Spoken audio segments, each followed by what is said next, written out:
మనం ఏ పని చేసినా ఫలితం గురించే ఆలోచిస్తాం. కానీ భగవద్గీతలో కృష్ణుడు ఏమి చెప్పాడంటే, కష్టపడడం వరకే నీ బాధ్యత, ఫలితాన్ని నిర్ణయించడం దైవం వంతు. ఎప్పుడైతే ఫలితం మీద ఆశ వదులుతావో అప్పుడే మనసులో ఆందోళన పోయి నిజమైన ప్రశాంతత దొరుకుతుంది. కృష్ణుడు అర్జునుడితో అంటాడు, అర్జున, బయట శత్రువుల గురించి తర్వాత ఆలోచించు, ముందు నీ లోపలి శత్రువుని జయించు. ఎందుకంటే మనసు అదుపులో పెట్టుకుంటే అది నీకు అత్యంత ఆప్తమిత్రుడిలా మారి నీ జీవితాన్ని సరైన దారిలో పెడుతుంది. అదే మనసును గాలికి వదిలేస్తే అది నీ పాలిట బద్ధ శత్రువులా మారి నిన్ను వినాశనం వైపు నడిపిస్తుంది.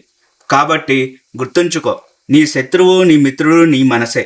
కురుక్షేత్రంలో డేలా పడిపోయిన అర్జున్ను చూసి కృష్ణుడు ఏమన్నాడో తెలుసా? అర్జున, నీ కోసం యుద్ధం చేయడానికి వేరే ఎవరూ రారు. నీ జీవితాన్ని మార్చే శక్తి కేవలం నీలోనే ఉంది. నేను నీకు దారి మాత్రమే చూపగలను, కానీ ఆ దారిలో నడవాల్సింది, నిన్ను నువ్వు గెలిపించుకోవాల్సింది నువ్వే. గుర్తుంచుకో పార్థ, ఎవరూ నీకన్నా ముందు నిన్ను రక్షించలేరు. నిన్ను నువ్వే పైకి తీసుకెళ్ళాలి. నీ పతనమైనా నీ విజయమైనా అది నీ చేతుల్లోనే ఉంది.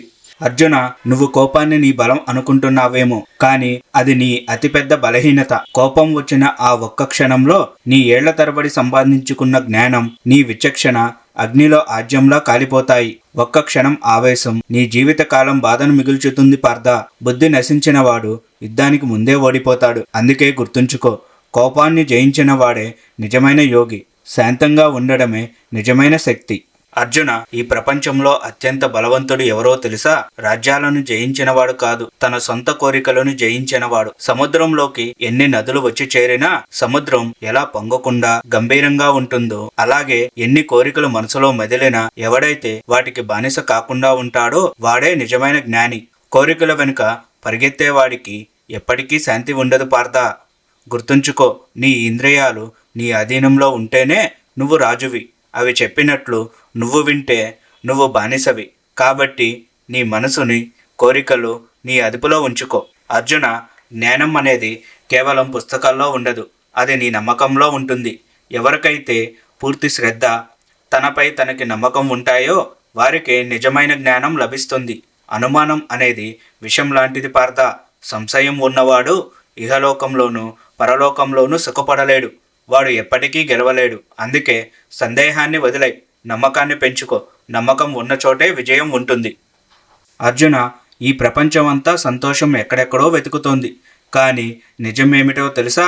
సంతోషం అనేది వస్తువుల్లోనో సంపదలోనో లేదు, అది నీ సంతృప్తిలో ఉంది.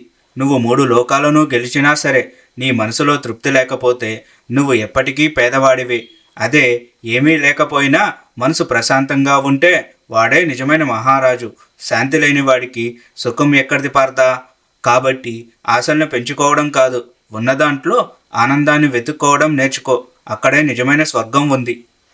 డే 8. అర్జున, మనిషికి నిజమైన అలంకారం బంగారం కాదు, వినయం.